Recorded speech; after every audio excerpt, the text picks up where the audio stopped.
Hello guys, सभी के लिए नमस्कार। आज मैं आपके सामने तृतीय व्यक्ति कराने जा रहा हूँ। मैं भूपेंद्र सिंह गुबार। आज टॉपिक कराने से पहले एक चीज़ कराना चाहता हूँ। पिछले कुछ वीडियो में कुछ हल्की सी गलती हो गई थी। वो अनजाने में गलती हुई है, ना कि जानबूझ करके। तो एक गलती तो हुई थी जब मैं लकार करा रहा था, लकार। तो वहाँ पर लकारों में लोट लकार जब करा रहा था, लोट लकार, तो वहाँ प्रथम पुरुष एक वचन, द्विवचन और बहुवचन। प्रथम पुरुष में अतु, अताम, अंतु ये आते। लेकिन गलती से क्या हो गया है, अतु की जगह अत कर हो गया था और अंतु की जगह अत हो गया था। अन, अंतु की जगह पे अन हो गया था। तो ये छोटी सी गलती थी। मैं दोबारा से करा रहा हूँ। लूट लकार को देखिए। प्रथम पुरुष में अतु, अताम, अंतु। मध्यम पुरुष में अ, अतम, अत। और उत्तम पुरुष में आनी, आवाम, आनी, आव, आम। ये था। ठीक है। ये लोट लकार का यहाँ पे अतु की जगह अत हो गया था और अंतु की जगह पे अन हो गया था। तो ये छोटी सी एक तो ये कमी थी। दूसरी एक और कमी थी। दूसरी कमी थी कि कल मैं एक उदाहरण करा रहा था, और वो उदाहरण कौन सा था, उदाहरण को देख लीजिए। उदाहरण था, किसान गांव की ओर, गांव की ओर जाता है। या किसान की जगह मैंने राम लिखा था। राम गांव की ओर जाता है। तो कर्ता हमेशा, कर्ता में हमेशा प्रथमा व्यक्ति आएगी। कर्ता में हमेशा कौन सी व्यक्ति आएगी, प्रथमा ही आएगी। यहाँ पे गलती से वहां हो गया था, रामम हो गया था, राम। अब जिसकी ओर जा रहा है, तो कल जो उदाहरण वो सूत्र था, अवितय परितय समया निक्सा हा प्रति योगे द्वितीया।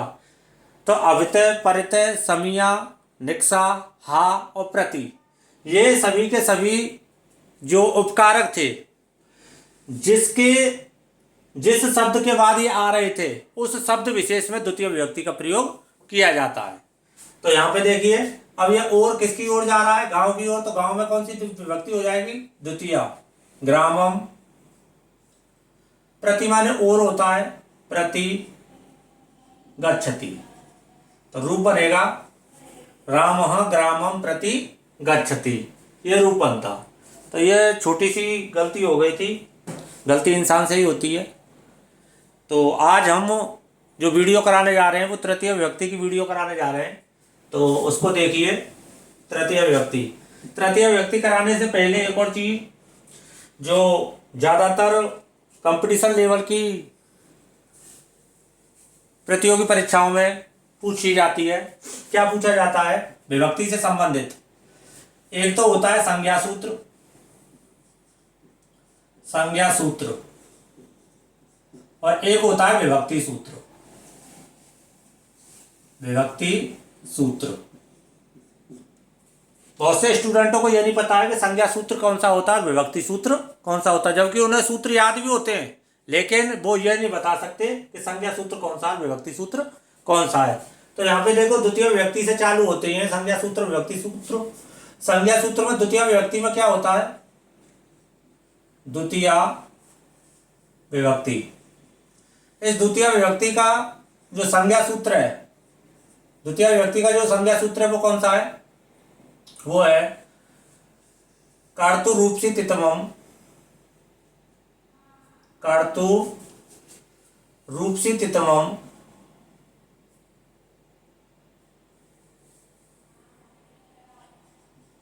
रूपसी तितमम,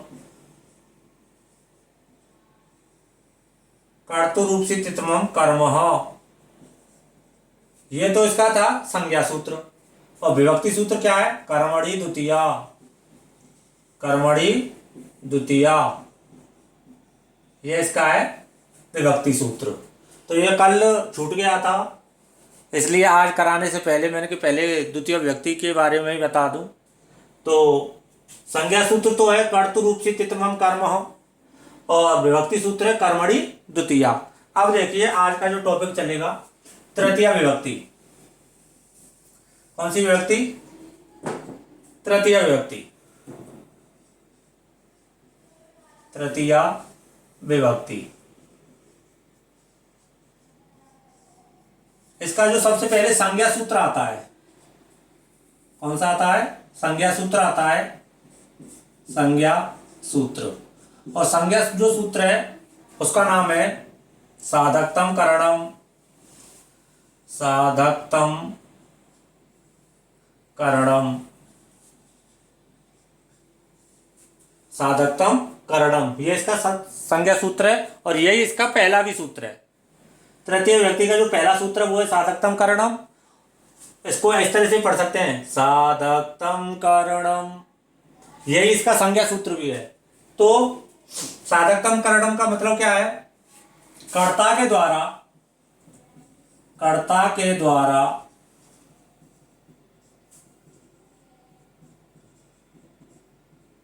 क्रिया के संपादन करने में जो साधन प्रयोग किया जाता है या काम में लिया जाता है, जो साधन प्रयोग किया जाता है या काम में लिया जाता है, उस साधन की करण संज्ञा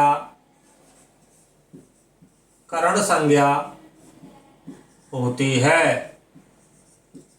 यानी कहने का मतलब क्या है? ये इसकी परिभाषा है। क्या है ये? परिभाषा। कहने का तात्पर्य क्या है? कहने का तात्पर्य है कर्ता के द्वारा क्रिया के संपादन करने में, यानी कर्ता के द्वारा जो क्रिया का संपादन होगा, उस क्रिया के संपादन करने में जो कर्ता जिस साधन का यूज करेगा, जिस साधन को काम में लेगा, उस साधन की करण संज्ञा होती है। और इसी का विभक्ति जो सूत्र है, विभक्ति सूत्र जो दूसरा सूत्र है वो है कर्तकरणयो तृतीया, कर्तकरणयो तृतीया। तो पहले इसको समझाते हैं, फिर बाद में इसको समझाएंगे। पहले संज्ञा सूत्र वाले साधकतम करणम को समझ लीजिए।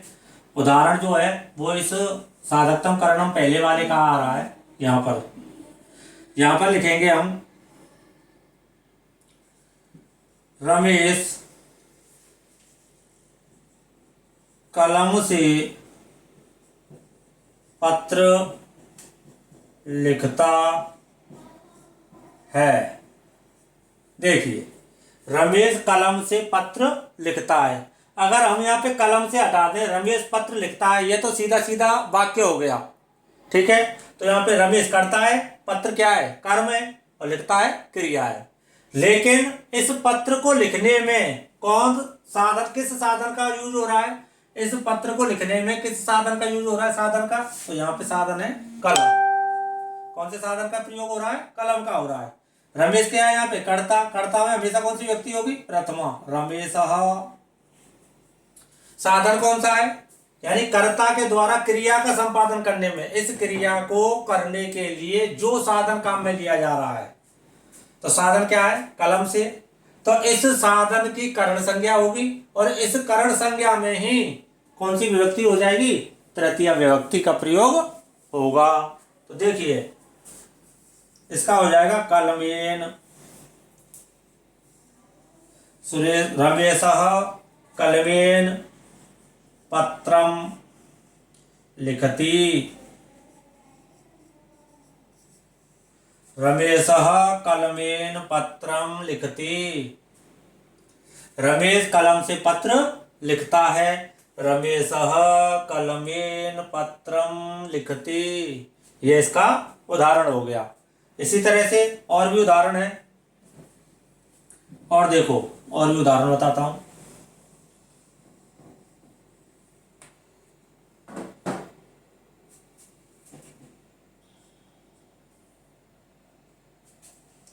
अब देखिए, ये चीज हो गई।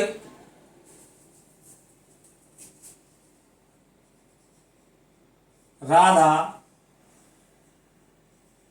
गेंद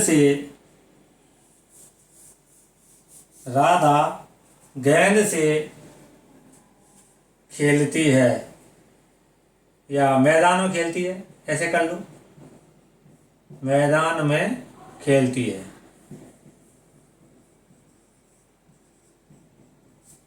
राधा गेंद से मैदान में खेलती है। अब राधा क्या है यहाँ पे? राधा है कर्ता, स्त्रीलिंग एक वचन है, कुछ नहीं आएगा, राधा की राधा। अब ये जो खेल रही है, कहाँ पे खेल रही है? मैदान में। तो ये तो कर्म हो गया। अब इस कर्म को, इस क्रिया को करने में कर्म के लिए संपादन, यानी कि जो साधन काम में लिया जा रहा है, तो क्या साधन काम में लिया जा रहा है? गेंद से। तो इस गेंद से जो साधन है, इस गेंद में करण संज्ञा हो जाएगी और तृतीय व्यक्ति का प्रयोग किया जाएगा। तो राधा यहां हो जाएगा कंदुकेन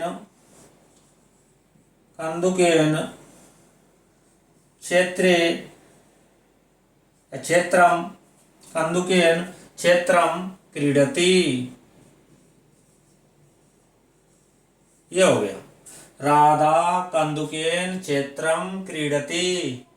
ठीक है, ये चीज समझ में आई। आगे देखिए, ये तो करा दिया ये सूत्र का उदाहरण। अब कराएंगे कर्तकरणीय तृतीया। देखिए, इसमें क्या बताया जा रहा है? इसमें बताया जा रहा है, इसकी परिभाषा क्या होगी, इसका हिंदी अर्थ क्या होगा? कर्तरी का मतलब है अनुक्त कर्ता, अनुक्त कर्ता और करण। तृतीया का मतलब तृतीया, यानी कि अनुक्त कर्ता में और अनुक्त करण में, अनुक्त कर्ता में और अनुक्त करण में कौन सी व्यक्ति का प्रयोग किया जाता है? तृतीय व्यक्ति का प्रयोग किया जाता है। अनुक्त कर्ता में और अनुक्त करण में तृतीय व्यक्ति का प्रयोग किया जाता है इस सूत्र से, कर्तकरणीय तृतीया। तो यहां पे देखिए, राम के द्वारा बाण से बाली मारा गया। कर्तकरणीय तृतीया का मतलब है अनुक्त कर्ता और अनुक्त करण में कौन सी व्यक्ति होती है? तृतीय व्यक्ति का प्रयोग किया जाता है। यहाँ पे उदाहरण है, राम के द्वारा बाण से बाली मारा गया। अब किसके द्वारा? राम के द्वारा। तो अनुक्त कर्ता में कौन सी व्यक्ति लगेगी? तृतीया। कर्ता है, अनुक्त कर्ता है। अब राम तो नहीं कह रहा है कि मैंने बाली को मारा है, हम कह रहे हैं कि राम के द्वारा बाण से बाली मारा गया। राम जी नहीं कह रहे हैं कि मैंने बाली को मारा। ठीक है, तो ये क्या हो गया? अनुक्त कर्ता। अच्छा, जब प्रथमा विभक्ति जो कराई थी मैंने, तो वहां पर कर्ता के बारे में बताया था, उक्त कर्ता और अनुक्त कर्ता। तो उक्त कर्ता में तो प्रथमा व्यक्ति होती है और अनुक्त कर्ता में तृतीय व्यक्ति होती है। तो यहां पर रामेण। अब बाली मारा गया, किससे मार रहा है बाली को? बाण से। किससे मार रहा है? बाण से मार रहा है। तो ये क्या हो गया? अनुक्त करण हो गया। ये क्या हो गया? ये अनुक्त करण। और इस करण, अनुक्त करण में कौन सी व्यक्ति लग रही है? तृतीया। अगर यहां पे समझ में नहीं आए तो यहां से समझ लो कि जो काम करने में जो साधन यूज हो रहा है, जिसकी सहायता ली जा रही है, जिस साधन की क्या ली जा रही है? सहायता ली जा रही है, तो सहायता किसकी ली जा रही है वाली को मारने के लिए? बाण की। तो बाण से, तो यहां पर क्या हो जाएगा? बाण में तृतीय व्यक्ति हो जाएगी, रूप बन जाएगा बाणेन। रामेण बाणेन हतो बाली, हतो बाली, ये हो गया रामेण बाणेन हतो बाली। ठीक है, ये चीज समझ में आ गई होगी। रामेण बाणेन हतो बाली। आगे देखिए, कृष्ण के द्वारा पाठ पढ़ा जाता है।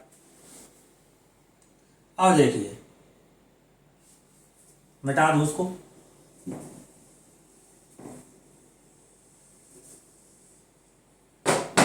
कृष्ण के द्वारा पाठ पढ़ा जाता है। अब देखिए, कृष्ण के द्वारा पाठ पढ़ा जाता है। कृष्णेन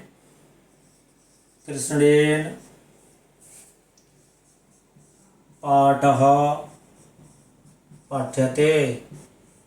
अब ये क्या है, किसका आ गया?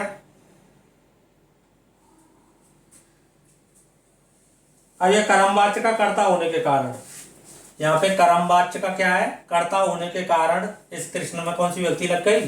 तृतीय व्यक्ति का प्रयोग हो गया है, तो ये कर्मवाच्य है। कौन सा वाच्य है ये? कर्मवाच्य।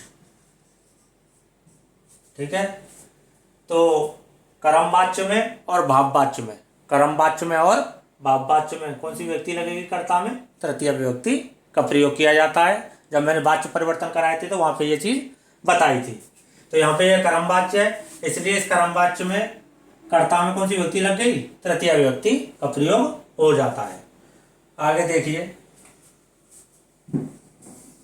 अगला जो सूत्र है वह है येनांग विकार।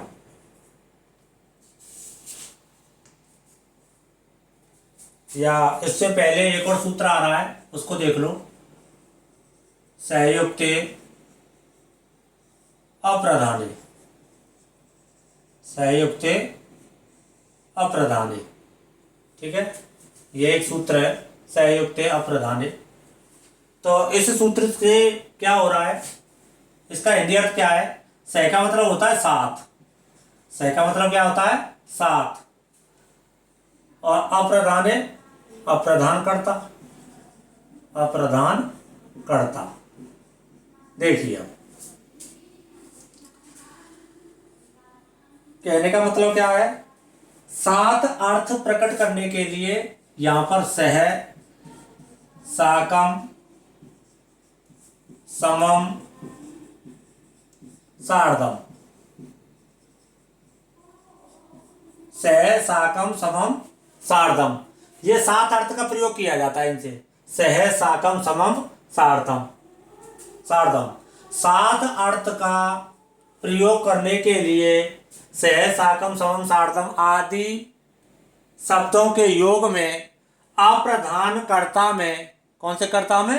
अप्रधान कर्ता में, प्रधान कर्ता में नहीं, अप्रधान कर्ता में हमेशा कौन सी विभक्ति का प्रयोग किया जाता है? तृतीया विभक्ति का प्रयोग किया जाता है। यानी कि सात अर्थ वाले शब्दों, पुस्तक में लिख देंगे सह, साकम, समम, सार्धम, इन सब का अर्थ साथ वाला, साथ होता है। इन सब का अर्थ क्या होता है? सह, साकम, समम और सार्धम, इन चारों का जो अर्थ है वो किसके अर्थ का होता है? सात अर्थ में होता है। तो सात अर्थ वाले शब्दों के योग में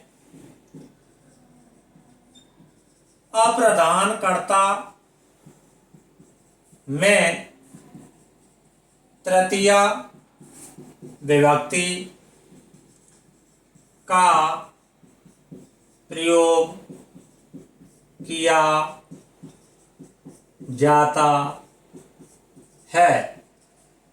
कहने का मतलब यह है कि 7 अर्थ वाले जितने भी शब्द हैं जिनका हिंदी अर्थ क्या होता है 7, और वो कौन कौन से अर्थ शब्द हैं? सह साकम समम सार्धम। इन चारों का अर्थ किस अर्थ में होता है? इन चारों का 7 अर्थ में। 7 तो 7 अर्थ वाले शब्दों सह साकम समम सार्धम के योग में अप्रधान कर्ता में 2 कर्ता आएंगे यहाँ पे, एक तो प्रधान कर्ता आएगा और दूसरा कौन सा आएगा? अप्रधान कर्ता। तो अप्रधान कर्ता में कौन सी व्यक्ति का प्रयोग किया जाता है? तृतीय व्यक्ति का प्रयोग किया जाता है। जैसे देखिए, जैसे पिता पुत्र के साथ बाजार जाता है। पिता पुत्र के साथ बाजार जाता है। अब यहां पे देखिए, अगर ये भाषा या ये परिभाषा अगर आपकी समझ में नहीं आ रही है तो ये देसी ट्रिक बताता हूं। यहां पर जो ये 7 अर्थ लिख रहा है ना, 7, इससे आगे जो शब्द हो, इससे आगे जो शब्द हो, किसके साथ जा रहा है? ये के साथ जो है, इस के साथ के आगे क्या शब्द है? पुत्र। तो पुत्र के साथ, तो ये जो के साथ है, ये वाक्य यानी ये शब्द जिस शब्द के साथ आ जाए, जिस शब्द के साथ आ जाए, उस शब्द में ही कौन सी व्यक्ति का प्रयोग कर दो? तृतीय व्यक्ति का प्रयोग कर दो, और वह शब्द ही कौन सा कर्ता होगा? अप्रधान कर्ता होगा। तो यहां पे सबसे पहले तो जो पिता है वो कर्ता ही है, तो पिता। अब यहां पे किसके साथ जा रहा है? पिता पुत्र के साथ। किसके साथ जा रहा है? पुत्र के साथ। तो जिसके साथ जा रहा है वो क्या है? अप्रधान कर्ता है।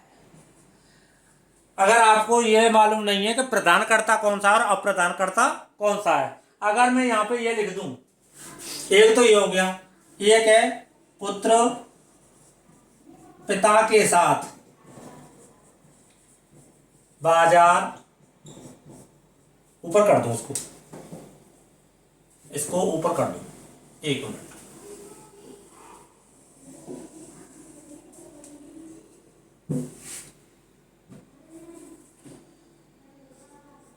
देखिए यहां पे हो जाए पुत्र पिता के साथ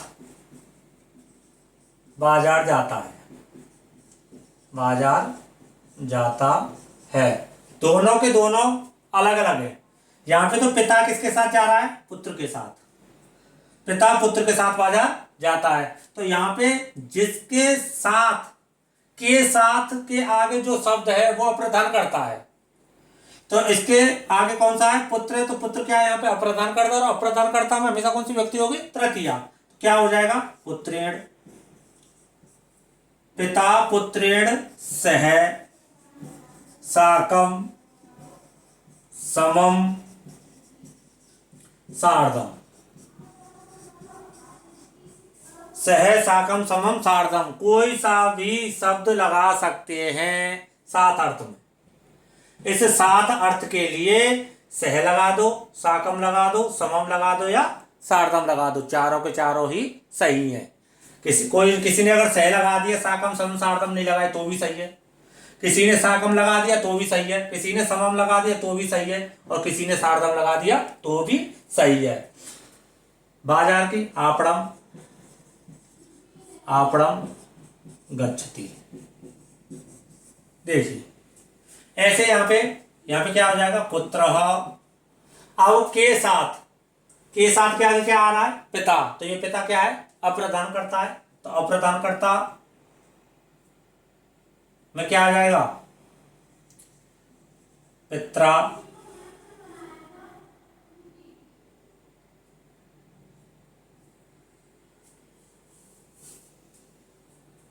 पित्रा सह साकम समम सार्धम आपणम गच्छति। यहाँ पे देखिए, यहाँ पे तो पुत्रेण आ रहा है, यहाँ पे क्या आ रहा है, पित्रा। यानी कि जिसके साथ, ये जो साथ है, के साथ जो लिखा हुआ है, इससे आगे जो शब्द होगा वो क्या होगा, अप्रधान कर्ता होगा। और अप्रधान कर्ता में हमेशा और हमेशा कौन सी व्यक्ति होती है, तृतीय व्यक्ति का प्रयोग किया जाता है। जैसे अगर मैं यूं कह दूं, राम के साथ, राम के साथ सॉरी, राम के साथ लक्ष्मण, राम के साथ लक्ष्मण कहाँ गए, जंगल में जाते हैं, या राम के साथ लक्ष्मण जंगल जाते हैं। तो अब यहाँ पर जो के साथ लिखा है, किसके साथ लिखा है, राम के साथ। तो यहाँ पर अब राम जो है, राम के साथ लिख रहा है, राम जो है वो क्या हो गया, अप्रधान कर्ता हो गया। तो रूप क्या बन जाएगा, रामेण लक्ष्मण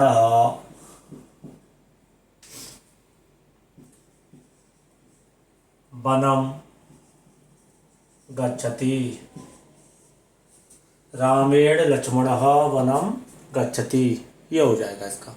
ठीक है, तो आज का टॉपिक यहीं पे समाप्त करते हैं।